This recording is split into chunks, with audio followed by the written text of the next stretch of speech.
Mr. Smith goes to Washington. Well, it looked like some barnstormers chose Shelby County skies to storm today. 4 biplanes were performing tricks and making people look up and point. You know how people do. They're the Holiday Inn aerobatic team here for an air show this weekend in Millington, and they asked photographer Scott Sutherland to go along on a practice run. And then as we come back over, we'll come under you again and pull up and kind of do a wing over like that, so you can get almost a planform shot of us as we come back down.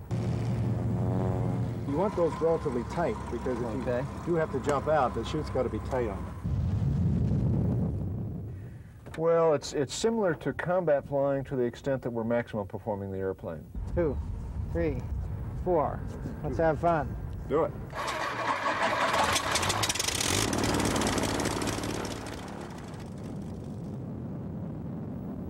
We have come really to entertain the people of Memphis. That's what we are as entertainers. Now, we happen to use airplanes for our media, and the sky is our stage.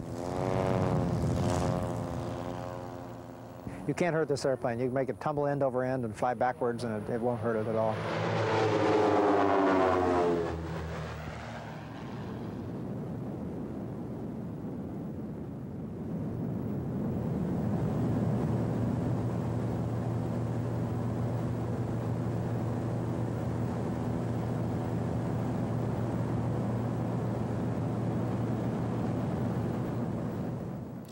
The air show is this Saturday and Sunday at the Naval Air Station in Millington. Admission is free. Gates open at 9. Shows start at noon. Scott got back early this afternoon, but he's still waiting on his stomach to get here. I was just going to say, wow, were his legs wobbly or what?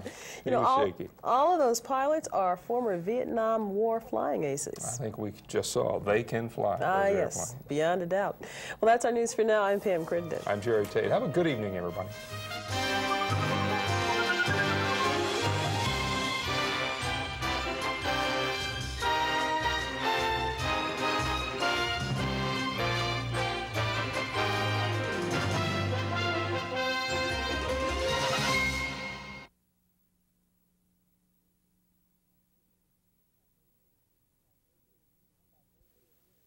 And then as we come back over, we'll come under you again and pull up and kind of do a wing over like that, so you can get almost a planform shot of us as we come back down. You want those relatively tight, because if you do have to jump out, the chute's got to be tight on it. Well, it's similar to combat flying to the extent that we're maximum performing the airplane. 2, 3, 4. Let's have fun. Do it.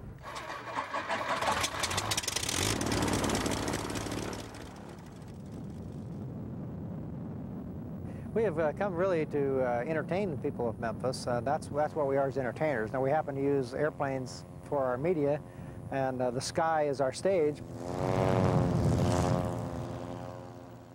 You can't hurt this airplane. You can make it tumble end over end and fly backwards, and it won't hurt it at all.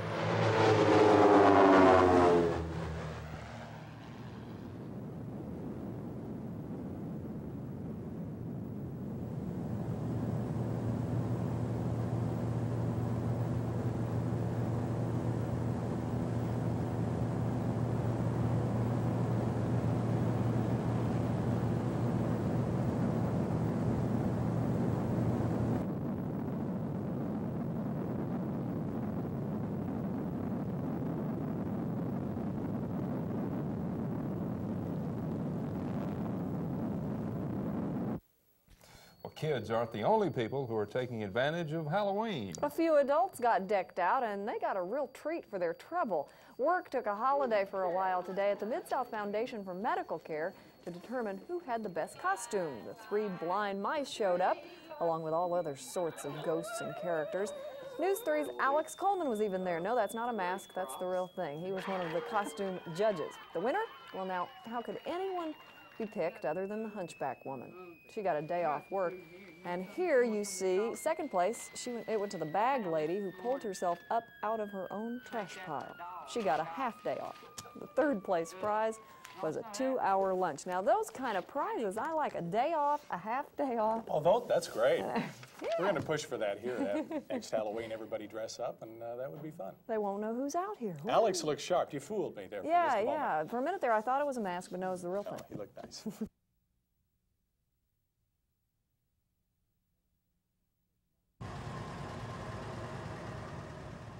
By 7 o'clock this morning, the 160 Guardsmen were ready to move out. With everything set, the soldiers spent their last minutes with family. You be a good girl, okay? Good, you be good. And study your lesson. That included hugs and kisses that have to last the 6 months these men and women will be gone. Sergeant Loretta Thornton found it tough saying goodbye to her 2 children. Yeah, it is. It sort of is. Pretty hard right now. It'll be better after we leave.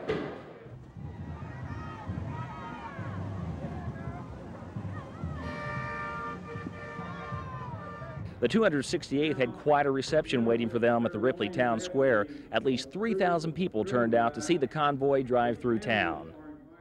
Some townspeople say the turnout was bigger than any Labor Day or Christmas Day celebration. The huge crowd means a lot to relatives of the Guardsmen. Just knowing that, you know, everybody's supporting their family, love our boys, you know, and praying and hope they come back home, feel like the same as I do, you know. The soldiers didn't expect this kind of send-off and were pleasantly surprised. No, sir, I appreciate it. That tells me that everybody in Ripley is ready and behind us 100%. How you doing, sir?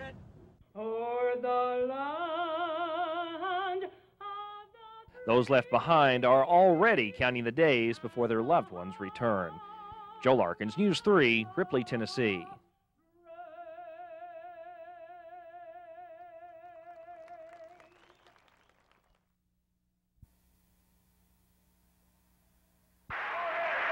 So I'm happy tonight. I'm not worried about anything. I'm not fearing any man.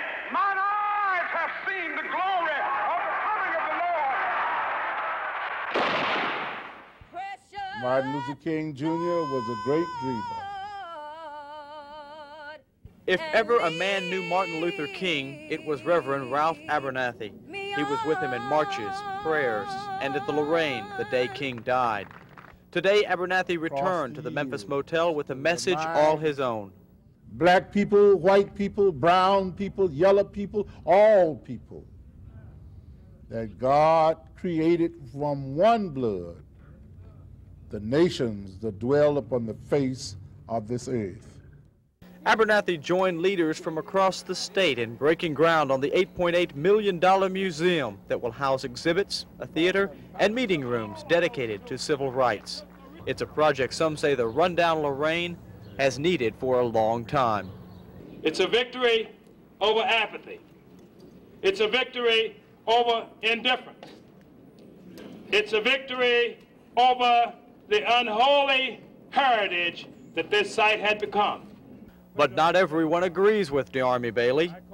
For more than a year, Jackie Smith seemed to have been the lone critic of the museum plan, living here in this tent on the sidewalk. Today, of all days, she doesn't want to talk about her opposition, but she doesn't have to. There are other people here who feel the same way she does. These museum protesters have other plans for the $8.8 million. To put into the school system, or to feed the hungry people in Memphis, or give houses to the homeless people. Opposition will likely continue throughout construction, but the Lorraine will soon be a shrine to a man, place, and time Americans should never forget. Steve Hayslip, News 3, downtown.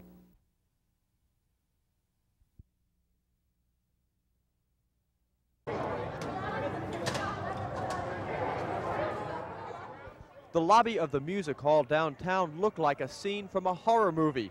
Blood splattered the escalator, children moaning in pain, frantic parents not believing their eyes.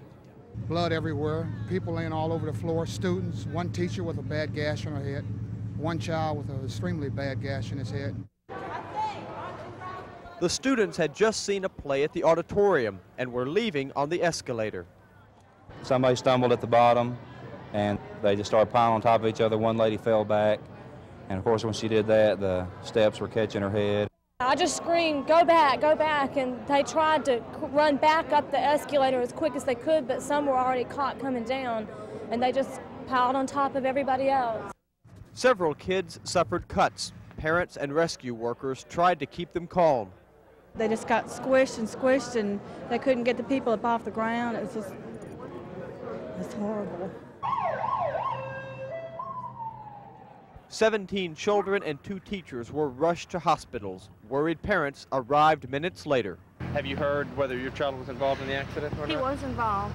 The accident here has prompted officials to rethink their policy regarding school children in hopes that this accident doesn't happen again. For school age groups, particularly elementary school age groups, we will not use the escalators as a method of entrance into or exit out of the mezzanine level of the South Hall.